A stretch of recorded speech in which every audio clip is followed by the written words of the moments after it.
Hello student. जैसा कि हमें पता है शंकु का ये सेकंड पार्ट है। शंकु टॉपिक के सेकंड पार्ट वीडियो है ये 16.3 अभ्यास का। आज इसमें शंकु पूरा करेंगे हम। तो घन घनाभ भी हमने 2 पार्ट में किया और 3 पार्ट में किया। बेलन हमने 2 पार्ट में किया और शंकु हम 2 पार्ट में करेंगे। तो जैसे कि कल की वीडियो में हमने शंकु का क्षेत्रफल और आयतन निकालना सीखा, आज भी शंकु का क्षेत्रफल और आयतन संबंधी सवाल है। तो ध्यान दें, इस सवाल में एक शंकु का वक्र पृष्ठ क्षेत्रफल दिया हुआ है, एक शंकु का वक्र क्षेत्रफल दिया हुआ है, तिर्यक ऊंचाई दे रखी है इसकी। वक्र क्षेत्रफल और तिर्यक ऊंचाई दी हुई है। तो उसने बोला है कि त्रिज्या ज्ञात करें। तो त्रिज्या ज्ञात करनी है हमने। तो शंकु की तिर्यक ऊंचाई L दी हुई है 12 और शंकु का संपूर्ण पृष्ठ क्षेत्रफल दिया हुआ है 1884.4 वर्ग मीटर। तो इस प्रकार से क्योंकि शंकु का वक्र पृष्ठ क्षेत्रफल दिया हुआ है तो वक्र पृष्ठ क्षेत्रफल का ही सूत्र लागू होगा। तो शंकु के वक्र पृष्ठ का सूत्र क्या होता है, जैसा कि आपको पता है पाई आर एल होता है, बराबर 1884.4 दिया हुआ है। अब पाई का मान सवाल में नहीं दे रखा, तो पाई का मान क्या लेना होता है 22/7 इंटू आर हमने ज्ञात करनी है, जैसा कि यहाँ लिखा हुआ है। त्रिज्या हमने ज्ञात करनी है। तो आर की जगह आर ही आएगा और एल का मान कितना दिया हुआ है 12 सेंटीमीटर दिया हुआ है, बराबर 1884.4। जैसा कि स्टूडेंट आपको पता है कि अब सवाल को आगे हल करने के लिए पक्षांतरण करना पड़ेगा। तो पक्षांतरण करने पर तो इसका पक्षांतरण हम करेंगे तो r बराबर पक्षांतरण करेंगे, जो संख्या एक पक्ष में गुणा में होती है वो दूसरे पक्ष में भाग में चली जाती है। तो इस प्रकार से 1884.4 तो इस प्रकार से हम इसमें r बराबर आ जाएगा हमारे पास 1884.4। यहाँ 12 गुना में है, भाग में चले जाएंगे। 22 आर के गुना में है, भाग में चले जाएंगे। 7 आर के भाग में है, गुना में चला जाएगा। तो इस प्रकार हम अब इसका गुना करते हैं तो आर बराबर इस प्रकार 7 और 1884.4 का हम गुना करेंगे तो 13,000 इसका गुना करना है हमने। 7 चौका 28 तो 13,190.8 आएगा। बटा में कितना है स्टूडेंट 12 इंटू 22। तो इस प्रकार से हम यहाँ देखते हैं इस सवाल को आगे। तो इसमें हमने देखा कि r बराबर, अब हम भाग करेंगे किसी एक संख्या का, दोनों में से, चाहे 12 का भाग कर दें चाहे 22 का भाग कर दें। तो इस प्रकार हम पहले 22 का भाग करते हैं स्टूडेंट। तो 13,190 में 90.8 में हम 22 का भाग करते हैं। तो 22 का भाग करेंगे पहले। तो 22 का भाग कर दिया हमने तो 599 पॉइंट। तो ध्यान दे, भाग करना है, ध्यान से करना है भाग आपने। तो भाग में 599 पॉइंट, देखो आप भाग कितना आ रहा है 599.58 बटा में 12। अब फिर 12 का भाग करेंगे स्टूडेंट हम। तो 12 का भाग करेंगे तो ध्यान दें, 12 का भाग करेंगे तो इसमें आ जाएगा 49.965 मीटर, या यूं कह लें आप कि लगभग 50 मीटर, लगभग 50 मीटर आ जाएगा। तो इस प्रकार से त्रिज्या बराबर क्या आ गई, लगभग 50 मीटर। तो इस सवाल को देखें आप, इसका वक्र क्षेत्रफल दिया तो हमने वक्र का सूत्र लगाया। r ज्ञात करनी है, r दे नहीं रखी। l का मान 12 है, 12 लगा दिया। 22 का मान, पाई का मान 22/7 लगाया हमने। उसके बाद पाई का मान 22/7 आ गया तो पक्षांतरण कर दिया इसको। ये 12 और 22 गुना में है, आर के उधर दूसरे पक्ष में जाएंगे तो भाग में चले गए। 7 भाग में है तो गुना में चला गया। तो इस प्रकार से स्टूडेंट यहाँ आके गुना आपने ध्यान से करना है, भाग ध्यान से करना है। ये काम जब लास्ट में सवाल के गुना भाग करना है तो इसको बड़े ध्यान से करना है, 2 बार 3 बार चेक करना है इसको। तो इस प्रकार आर का मान हमने 49.965 मतलब लगभग 50 मीटर निकाला है। तो इस सवाल को उतार लें आप, फिर इसका और सवाल करते हैं। जैसे इसी अभ्यास का हम सवाल नंबर 9 करते हैं। तो शंकु की तिर्यक ऊंचाई, ध्यान दें आप, शंकु की तिर्यक ऊंचाई और त्रिज्या का अनुपात दे रखा है सवाल के अंदर, 7.4 दिया हुआ है। तो इसके वक्र पृष्ठ का क्षेत्रफल दिया हुआ है 792। तो त्रिज्या ज्ञात करनी है। जैसा कि स्टूडेंट इसमें त्रिज्या पिछले सवाल में भी हमने ज्ञात की थी, लेकिन इसमें उन्होंने एल और आर का अनुपात दिया हुआ है। तो जैसे कि हम इसका हल करेंगे, अभी ध्यान दें, शंकु की तिर्यक ऊंचाई व त्रिज्या का अनुपात, मतलब तिर्यक ऊंचाई पहले लिखा है तो तिर्यक ऊंचाई पहले, अनुपात मतलब भाग बटा, त्रिज्या, तिर्यक ऊंचाई और त्रिज्या का अनुपात कितना दिया हुआ है, 7/4, 7:4 ये दिया हुआ है। तो यहाँ देखिए आप, इसका कोई हल नहीं हो रहा, तो हमने क्या कर दिया, बीच में बराबर का निशान है तो 2 पक्ष हो गए, तो 2 पक्ष हो गए तो पक्षांतरण कर सकते हैं जितना हो सके। हम इसका पक्षांतरण कर रहे हैं स्टूडेंट, देखें तो L बराबर R भाग में, दूसरे पक्ष में जाके किस में हो जाएगा, गुना में हो गया। तो इस प्रकार से आगे हल नहीं हो रहा है, ये संभव नहीं है आगे। तो L का मान क्या आ गया, अगर देखा जाए तो 7/4 इंटू R आ गया। अब क्या दिया हुआ है सवाल के अंदर, अब सवाल में दे रखा है शंकु का वक्र पृष्ठ, क्योंकि सवाल के अंदर दिया हुआ है, क्योंकि सवाल में दिया है शंकु का वक्र पृष्ठ दिया हुआ है। वक्र पृष्ठ क्षेत्रफल दिया हुआ है, कितना दिया हुआ है, 792 सेंटीमीटर स्क्वायर दे रखा है उन्होंने। तो इसलिए शंकु के वक्र का ही सूत्र लगाएंगे फिर। तो शंकु के वक्र का सूत्र क्या होता है, पाई आर एल बराबर 792।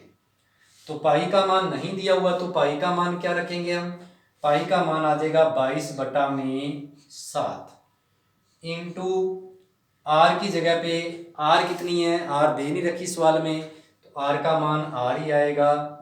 और एल का मान कितना आया है, एल का मान कितना दे रखा है उन्होंने, एल का मान हमने ज्ञात किया है समीकरण 1 से, 7/4 आर। तो एल की जगह हमने क्या लगा दिया, 7/4 आर, यह आ गया 792।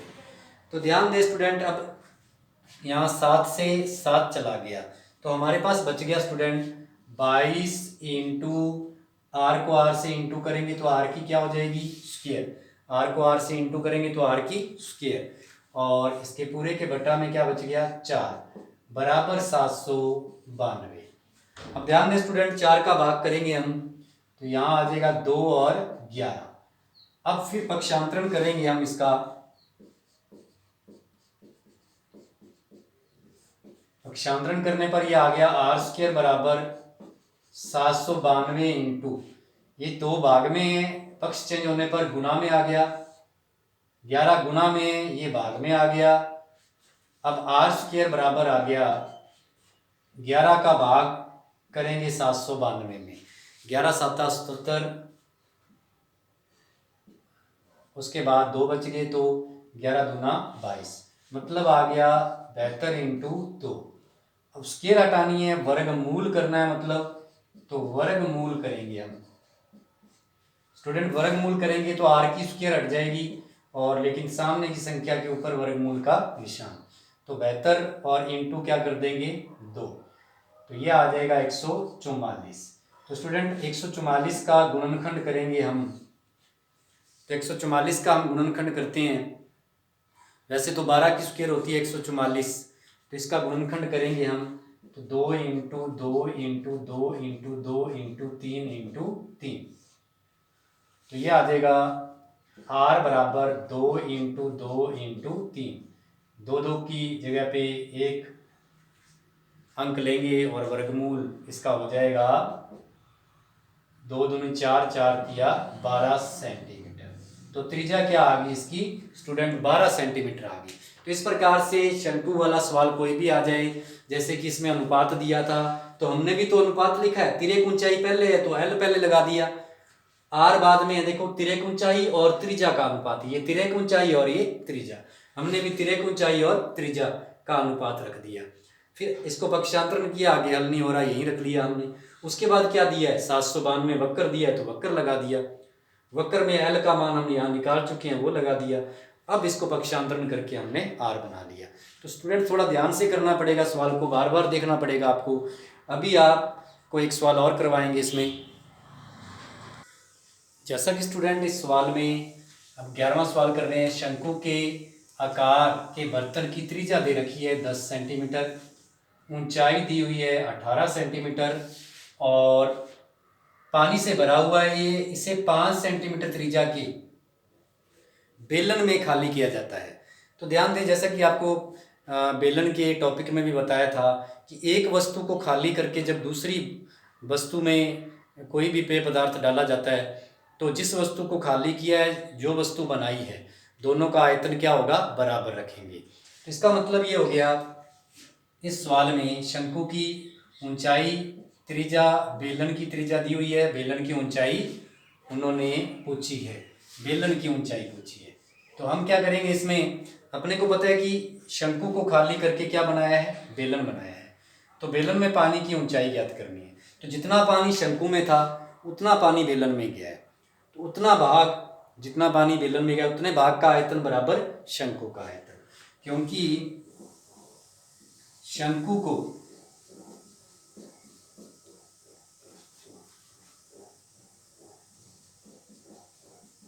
बेलन में उड़ेला है,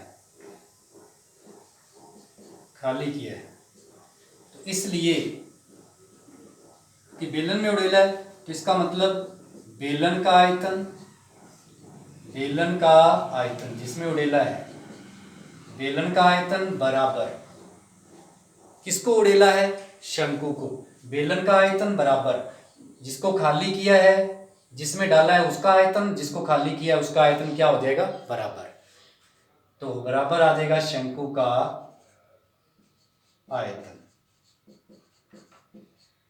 जैसे कि आपको बताया था कि एक वस्तु को पिघलाकर दूसरी बनाते हैं, एक वस्तु को खाली करके दूसरी भरते हैं, तो दोनों के आयतन का सूत्र बराबर रखना होता है। जैसे कि इस सवाल में शंकु को खाली करके बेलन बनाया है, तो हमने क्या किया, बेलन के आयतन का सूत्र बराबर क्या कर देंगे, शंकु के आयतन का सूत्र। और आयतन का सूत्र क्या होता है, सभी सीधी कोणों का गुणा, अगर वृत्त है साथ में तो पाई इंटू में हो जाएगा। अब ध्यान दें, बेलन के आयतन का सूत्र क्या हो जाएगा, 2 सीधी कोण त्रिज्या होगी और 1 h होगी, तो वृत्त है तो पाई r स्क्वायर h, तो यहाँ r1 और h1 रख लेंगे, क्योंकि शंकु में भी तो यही सूत्र होगा, बेलन का 1/3 तो होता है ही, तो इसलिए 1/3 पाई r स्क्वायर h।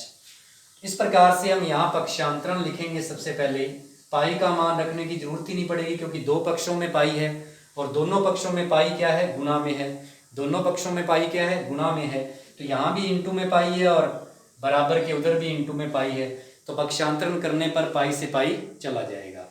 अब बेलन की त्रिज्या क्या दे रखी है स्टूडेंट, 5, तो बेलन की त्रिज्या दी हुई है 5 इंटू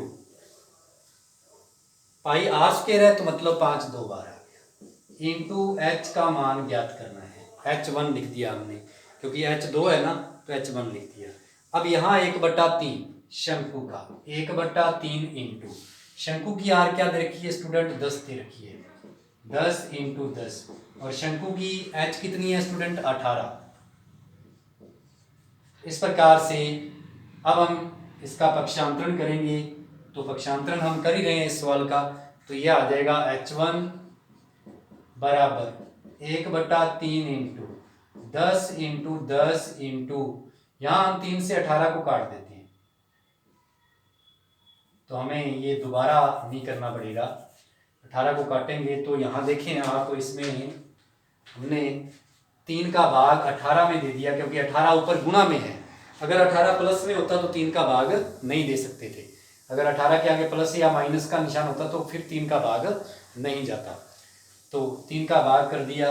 अब हमारे पास आ गया 10 इंटू 10 इंटू 6 बटा में आ गया 5 इंटू 5, क्योंकि गुना में इंटू में है तो भाग में चला जाएगा।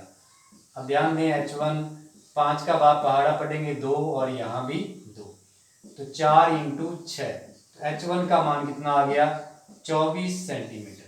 तो बेलन में पानी की ऊंचाई कितनी हो जाएगी 24 सेंटीमीटर। तो इस प्रकार से स्टूडेंट अभी आपको प्रैक्टिस के लिए सवाल दिए जाएंगे, प्रैक्टिस करनी है आपने, और इस प्रकार से शंकु टॉपिक को पार्ट 1 और पार्ट 2 को बार बार देखना है और शंकु टॉपिक को सीखना है, समझना है अच्छे से आपने।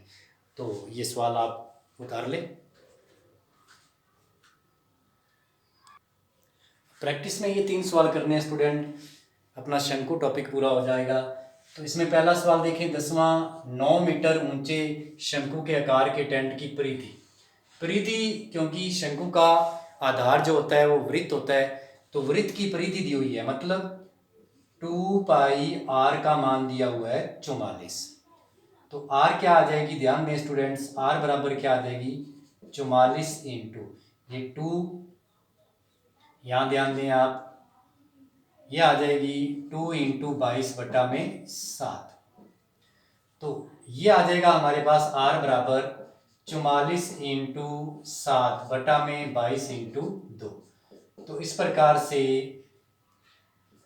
r 7 आ जाएगी, त्रिज्या कितनी आ जाएगी 7 आ जाएगी, ऊंचाई दी हुई है 9, त्रिज्या कितनी निकाल लेंगे हम, त्रिज्या कितनी आएगी स्टूडेंट 7 सेंटीमीटर, 7 मीटर। क्यों आएगी त्रिज्या 7 मीटर, क्योंकि शंकु के आकार के टेंट की परिधि दी हुई है। तो परिधि का सूत्र क्या होता है 2 पाई r, r हमने ज्ञात करनी है, 2 इंटू पाई का मान 22 बटा 7, पक्षांतरण करने पर r कितनी आ जाएगी 7 मीटर आ जाएगी। तो 7 आ गई और h कितना है 9, फिर शंकु के आयतन का सूत्र लगाएंगे 1/3 पाई r स्क्वायर h, और आयतन हम ज्ञात कर लेंगे। तो स्टूडेंट ध्यान दें आप, ये जो प्रैक्टिस में हमने सवाल करने हैं, ध्यान दें इनमें हमने पहला सवाल 10वां कैसे करना है, उसके बाद 12वें सवाल में लिखा है स्टूडेंट 14 सेंटीमीटर भुजा का एक घन है, एक घन दिया हुआ है 14 सेंटीमीटर भुजा का, 14 सेंटीमीटर भुजा का एक घन दिया हुआ है। तो आपको पता है कि घन 14 सेंटीमीटर भुजा का दिया है, इसमें से बड़ा शंकु काटना है। तो बड़े से बड़ा शंकु काटना है, तो आप ध्यान दें, बड़े से बड़े शंकु की त्रिज्या, शंकु का व्यास क्या आ जाएगा, बड़े से बड़ा शंकु काटना है। तो बड़े से बड़ा 14 सेंटीमीटर है, तो इससे बड़ा व्यास क्या होगा 14 सेंटीमीटर व्यास हो जाएगा। तो व्यास की आधी क्या होती है त्रिज्या, तो त्रिज्या आ जाएगी इसकी 7, या यूं कह लो त्रिज्या बराबर क्या आ जाएगी 7 सेंटीमीटर। उसी प्रकार इसकी ऊंचाई, तो बड़े से बड़ा शंकु 14 से ज्यादा शंकु की ऊंचाई क्या होगी, तो शंकु की ऊंचाई क्या आ जाएगी 14। तो इस प्रकार से हम इस प्रकार बने शंकु का आयतन भी हम बड़ी आसानी से ज्ञात कर सकते हैं शंकु के आयतन का सूत्र लगा के। अभी ध्यान दें, लास्ट सवाल बिल्कुल आसान, त्रिज्या 7 ऊंचाई 24, इसका वक्र, संपूर्ण और आयतन निकालना है। तो आपको ध्यान है स्टूडेंट, शंकु का वक्र या संपूर्ण कोई भी क्षेत्रफल निकालना है तो उसके लिए L चाहिए होती है, तिर्यक ऊंचाई चाहिए होती है, तिर्यक ऊंचाई चाहिए होती है। तो यहाँ R दे रखी है, सीधी ऊंचाई दे रखी है, तिर्यक ऊंचाई नहीं दी हुई, तो तिर्यक ऊंचाई हम कैसे ज्ञात करेंगे, तिर्यक ऊंचाई का सूत्र लगाएंगे, पहले तिर्यक ऊंचाई ज्ञात करेंगे, फिर हम इसका वक्र, संपूर्ण और आयतन ज्ञात कर लेंगे। तो इस प्रकार स्टूडेंट हमने बेलन के सवाल किए, घन नाप के किए, और अभी हमने शंकु के सवाल किए। इन सभी वीडियो को आप बार बार देखें और ये टॉपिक क्लियर करें। तो अभी आप इसमें ये प्रैक्टिस में सवाल करने हैं आपने। धन्यवाद।